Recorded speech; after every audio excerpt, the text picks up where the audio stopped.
미주 한인들의 정치 이야기 미쿡 정치 농장.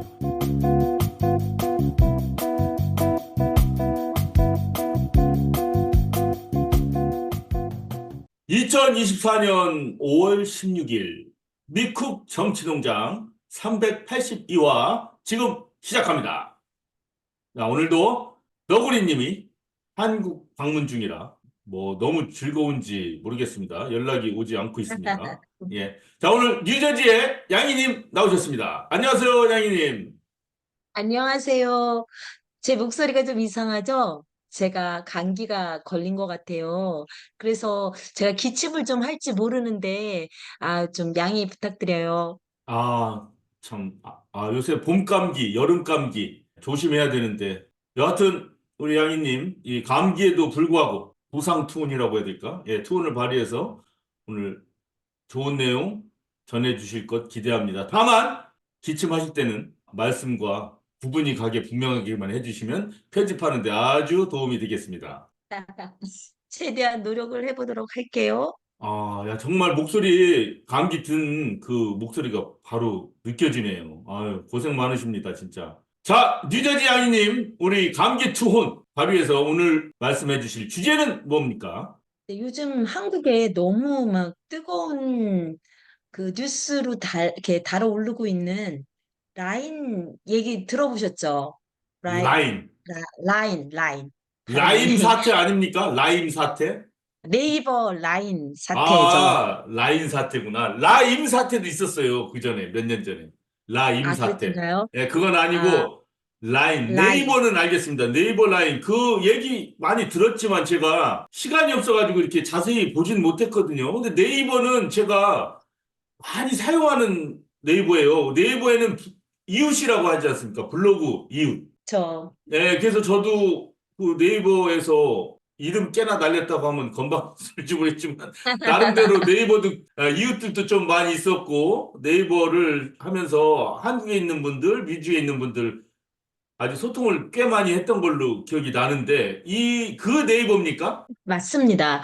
저 같은 경우는 그 라인 그게 똑같이 뭐 카톡이나 아니면 그 텔레그램 같은 이런 카톡 메시지 앱이거든요. 그게 제 전화기에 깔려 있어요, 실제로 라인을. 아, 근데 예, 많이 제가 쓰이진 않잖아요. 옛날에 블로그를 하면서 컴퓨터를 다시 할 때 이제 네이버 블로그인가 이걸 치면 그런 라인이라는 게 나오는데 그 로고가 네, 똑같더라고요. 초록색하고 그거 있지 않습니까? 하얀색 전화기 모양 같은 거. 맞아요. 근데 그 네. 라인하고 네이버 블로그하고는 무슨 관계예요? 조직적으로 한번 보면요. 이 예. 라인은 기본적으로 한국의 네이버 주식회사가 일본 법인이었던 네이버 재팬에 예. 2011년에 만든 법인이에요. 그러니까 2011년 6월 23일에 일본에서 먼저 이 모바일 메신저로 라인이 만들어졌고요.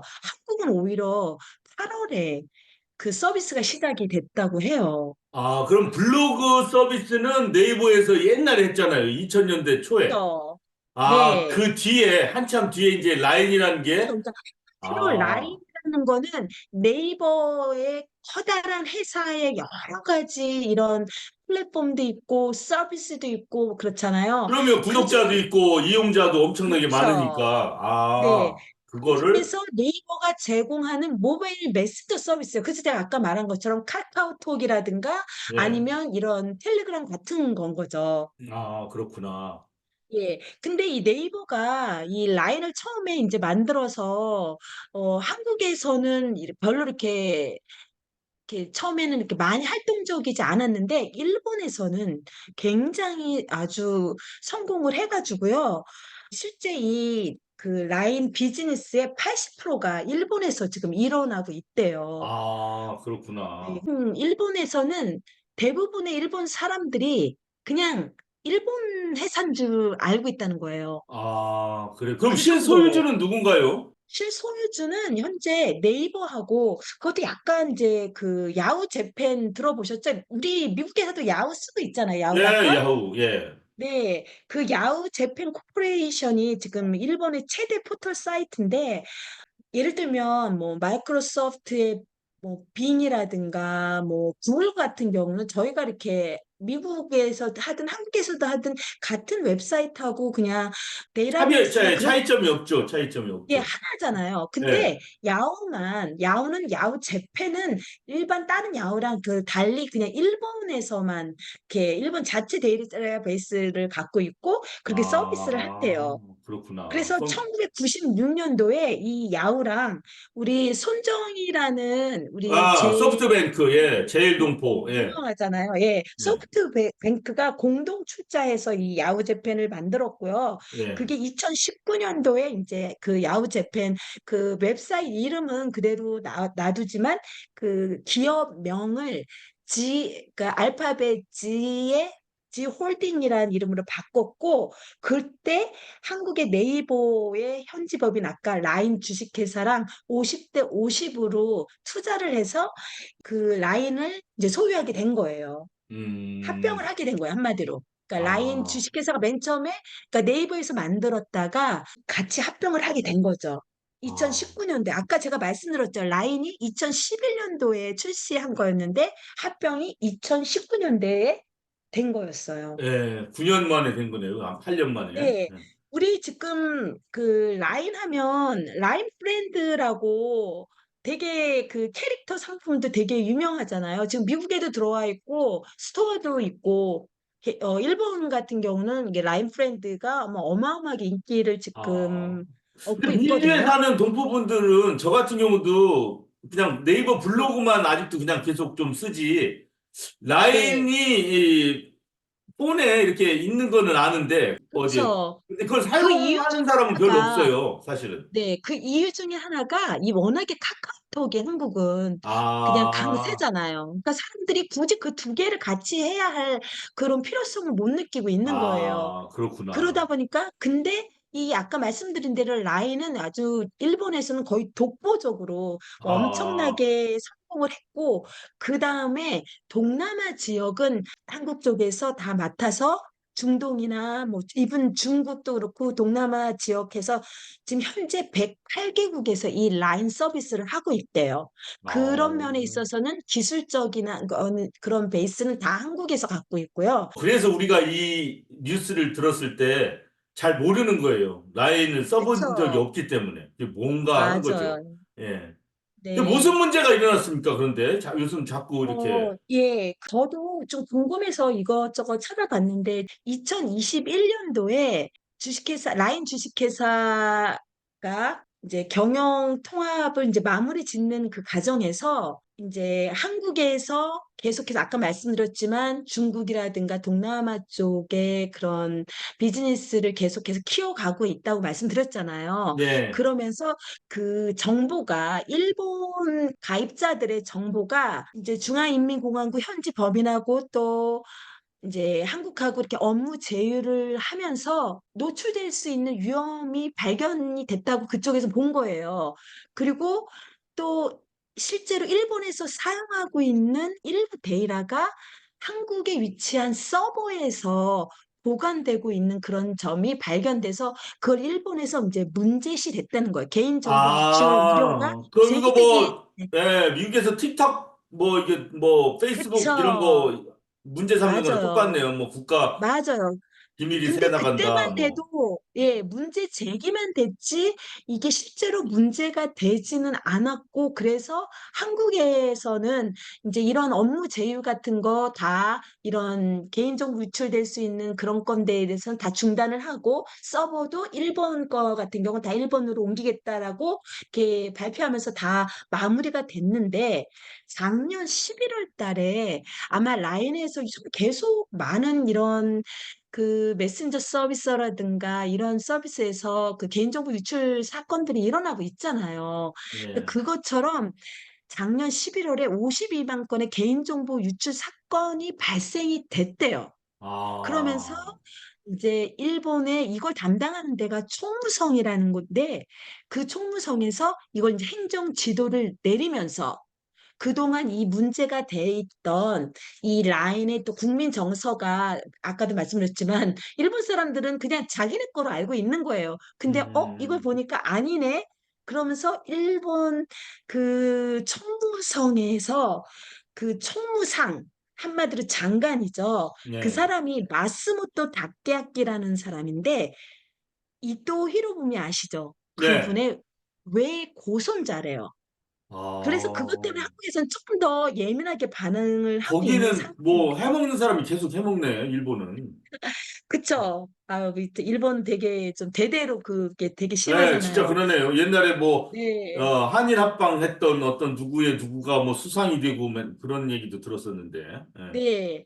그래서 맨 처음에는 단순히 그 뭐 그냥 일본 정부에서는 행정 지도를 관련해서 이제 보고서를 내면서 뭐 이걸 한국 네이버와 시스템 분리 계획 같은 거를 내라. 그리고 또 어떻게 하면 이런 문제를 방지할 수 있냐라고 이렇게 이런 얘기만 나왔다가 이제 일본 총무상인 아까 말씀드린 마스모토 다케아키가 한 말이 뭐냐면, 그 행정 지도의 목적에는 지배적 자본 관계도 포함해 가제가 있다고 인식한다. 아, 뭐 이렇게 복잡하게 한마디로 얘기하면 되게 복잡한 것 같은데 50대 50으로 지분이 돼 있는 걸 지분을 우리가 더 가져가겠다. 결국 그 말은 아. 라인 우리가 그냥 갖겠다. 그 얘기를 한 거예요. 야, 이거 가만히 들어보니까 틱톡 문제하고도 너무 비슷하네요. 맞아. 미국 정부에서 그랬잖아요. 틱톡 잘 되니까 너희들 틱톡 미국 사람들이 쓸 때 이 개인정보 유출돼서 이거 국가적으로 문제다. 그러니까 접든지 사업을 아니면 그쵸. 미국 자본한테 팔아라. 이렇게 돼서 참, 야, 이거 뭐 진짜, 팔만 안 들었지. 법을 든 강도구나. 이런 생각했거든요. 근데 지금 라인 사태 얘기 들어보니까 어쩌면 이렇게 판박이에요? 이 미국에서 일어난 네. 일이나? 네. 근데 틱톡 같은 경우는 중국 정부에서 나서서 틱톡 편을 들어줬단 말이에요. 예. 그래서 한마디로 미국이 깽깽하고 진짜 무서운 거 없던 트럼프가 검토를 해서 뭐 그 다 허용해 줄 것처럼 이제 나왔잖아요. 근데 그게 사실은 맞는 거거든요. 아, 지금도 근데 계속, 예, 문제 제기하고 있죠. 중국 정부가. 지금도. 그쵸. 예. 왜냐면 자국의 그거는 기술이고 한마디로 그 이익이 되는 일이니까. 근데 이 이상한 윤석열 한국 정부는 아니 이거를 지분 매각? 아 그래. 그러면 네이버에서 팔 거야? 그러면은 제값을 주고 팔 수 있게 해주겠다 이러면서 갑자기 팔으라고 나오는 거예요. 근데 그러면 네이버에서 아, 팔 의도가 처음부터 없었어요. 중요한 건. 아니, 돈 되는 걸 왜 팔어, 지금? 그러고 아까도 잠깐 말씀드렸지만 이 모든 기술력을 지금 한국에서 갖고 있어요. 그러니까 이 기술, 왜냐면 이게 바로 네, 기업이 열심히 해서 사실은 뭐 틱톡이든 라인이든 잘하는 거 아니에요. 맞죠. 소비자들, 사용자들의 구미에 맞게 하니까 사용자도 많아지는 거고 구독자도 많아지는 맞아요. 건데 그런데 이것이 이제 워낙 규모가 커지다 보니까 어떤 정부의 간섭이 들어오는 거지 않습니까? 사실은 진짜 그게 그쵸. 안보의 문제인지 아니면 뭐 안보의 문제도라고 걱정도 되긴 하겠지만 사실은 이 진짜 노른자 같은 기업을 뺏는다는 얘기도 많이 있거든요. 미국 같은 경우도. 미국이 틱톡 잘 되니까, 와, 정부의 힘을 그쵸. 빌어가지고 뺏어버리는구나. 중국 기업 힘들게. 이럴 때 되면은 이거는 기업과 기업의 문제가 아니라 국가와 국가의 문제가 되는 거죠. 야, 니네 나라, 맞아요. 우리 나라 기업이랑 같이 평평한 운동장에 서로 경쟁하게 하는 게 정부의 기능 아니냐? 그런데 니네가 이상한 뭐 이유를 들어가면서 우리나라 기업이 잘 되니까 그거를 그만하든지 팔든지 우리나라 기업한테. 이러면은 이거 안 되는 거 아니냐라고 당연히 제기해야죠, 문제를. 그런데 예, 윤석열 정부는 그렇게 안 했습니까?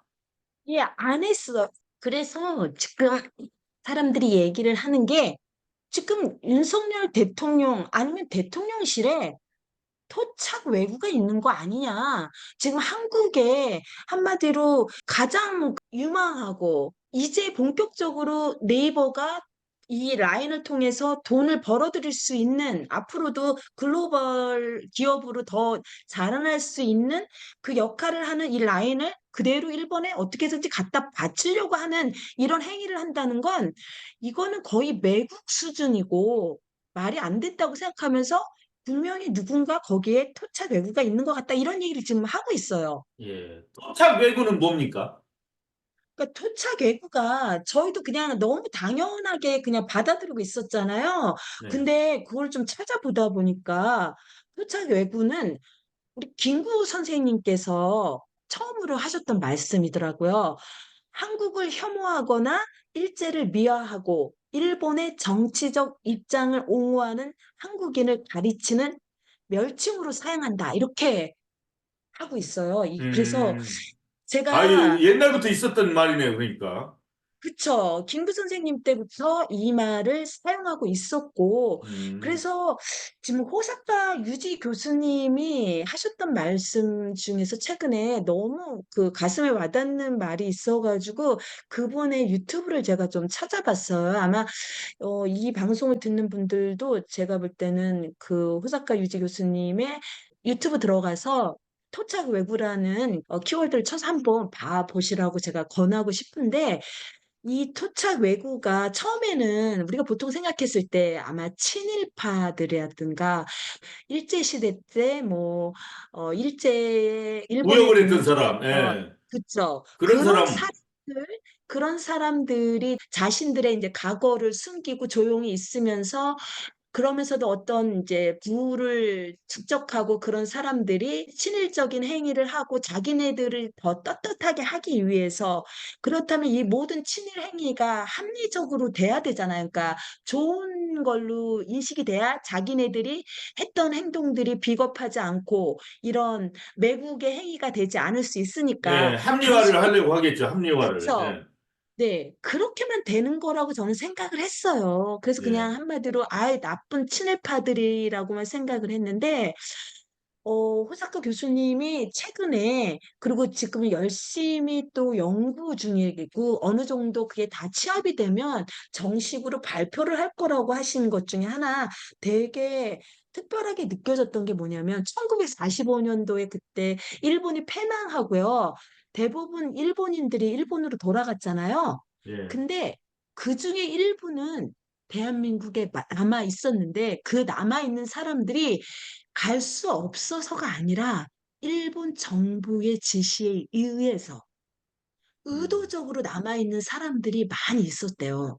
그게 음. 몇 천에서 뭐 만 명까지 된다는 거예요. 그러니까 이 기록이 그러니까 일본에서 한국에 들어왔고 그러면 다시 일본으로 들어간 사람들 자기네들이 기록이 있을 거 아니에요. 거기에서 음. 빠진 사람들이 있는데 그 숫자가 그렇게 엄청난 숫자들이 한국에 남아서 있으면서 그 사람들이 한국으로 귀화했기 때문에 그때는 너무 쉽잖아요. 내가 그냥 예. 한국말하고 한국 사람이라고 하면 뭐 그걸 어떻게 하겠어요? 그렇죠. 구별이 안 되죠. 예. 시대가 또 변하고 있으니까 그러면서 그 대한민국의 곳곳에 들어가서 어쩌면 교수가 돼 있을 수 있고 어쩌면 정치인이 돼 있을 수도 있고 어쩌면 기업가가 돼 있을 수도 있잖아요. 그래서 그런 그렇죠. 영향력을 행사하는 사람들이 곳곳에 들어가서 자기네 존재를 숨기면서 이 일본의 이로운 일들을 계속 하고 있는 것 같은데, 그게 그 우리가 항상 얘기하는 친일파 하면 대표적으로 말하는 그 뉴라이트 그룹이 예, 있잖아요. 예. 그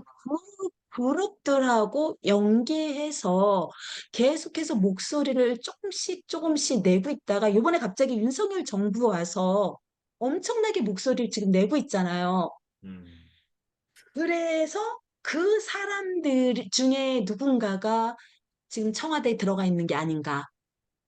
아니면 아무 생각 없는 그 윤석열 대통령이란 사람이 실제로는 그런 쪽 사람이 아닌가. 뭐 그렇게도 볼 수도 있겠죠. 예, 그래요. 아, 뭐, 제가 들어보니까 실질적으로 뭐, 누군가의 지시에 의해서 너는 남아. 예, 알겠습니다. 예, 알겠습니다. 너는 나와. 예, 알겠습니다. 이런 식으로 한 건 아닐지언정 자연스럽게 누구는 가고 누구는 남았는데 아직도 일본의 이익이라든가 자기의 이익하고 같이 결부되는 사람들은 그러한 일들을 수행할 수밖에 없겠고 분위기가 안 좋을 때는 조용히 있겠지만 지금같이 이렇게 정부가 흐리멍텅하고 왔다 갔다 할 때는 그 뉴라이트라든가 이런 사람들과 힘을 결부해서 언제든지 일본의 이익에 부합되고 한민족에게는 안 좋은 세력으로 성장할 수가 있다. 뭐 이런 얘기는 제가 이해가 맞죠. 가겠네요. 예. 꼭 무슨 네. 음모론이 아니라 그렇죠. 어쩌다 근데 보면은 하나의 이게, 세상 사는 하나의 이치인지도 몰라요. 어느 세력은 분명히 남았을 때고 그 세력은 그렇죠. 자기를 합리화하려고 할 거고 기회가 되면은 그러한 것들을 문화로, 이론으로, 학계에서, 업계에서, 정치계에서 뭐 발현하려고 할 거고 뭐 충분히 그럴 수 있다고 봅니다. 그런 것이 지금의 또 이러한 윤석열 정부 같은 것이 나왔을 때는 또 아주 꽃을 피울 수 있는 그런 상태가 됐고 그런 것 중에 하나가 지금의 라인 사태, 라인 야후 사태 그렇게 보시는 거네요. 예, 근데 우리 지금 윤석열 정부 들어와서 저희가 절대로 납득할 수 없는 지금 몇 개의 사건들이 일어났잖아요. 그건 꼭 한번 제가 지금 짚고 넘어가고 싶은데, 그중에 대표적인 거, 그 육사에 있던 홍범도 장군 외에 독립운동가 5분의 흉상을 제거해버렸잖아요. 네. 그런 거랑 지금 계속해서 그 강화문에 있는 뭐 세종대왕 뭐 이순신 장군의 동상을 지금 철거하자는 얘기가 계속 나오고 있고 그 대신 이승만이나 박정희처럼 친일 행위를 했던 그분들을 지금 오히려 거기다 놓자고 하고 그다음에 제가 또 기가 막혔던 것 중에 하나가 전 연세대 교수였던 유석천이란 분이 일정 강점기에 의거 활동했던 많은 의사들을 테러리스트로 이렇게 호칭하면서요. 예를 들면 안중근 의사는 테러리스트였다. 이렇게 아주 공식적으로 얘기를 했고요. 또 마찬가지로 전 서울대 교수였던 이영훈이라는 사람이 백봉 김구도 마찬가지로 테러리스트라고 얘기를 했고요. 그다음에 저희가 한국에서 우길기는 공식적으로 그 어떤 곳에도 한국 정부든 어디에서든지든 우길기에 대한 감정은 되게 안 좋았잖아요. 근데 공식적으로 한국 군이 일본 해상자위대 관함식이라는 데서요, 작년 2023년 11월에 대한민국 해군 함정이 거기에 참여를 함으로써 우길기를 달고 있었거든요. 그게 자위대 관함 그 배에서 그걸 정식으로 인정하는 그런 행위를 한 거예요.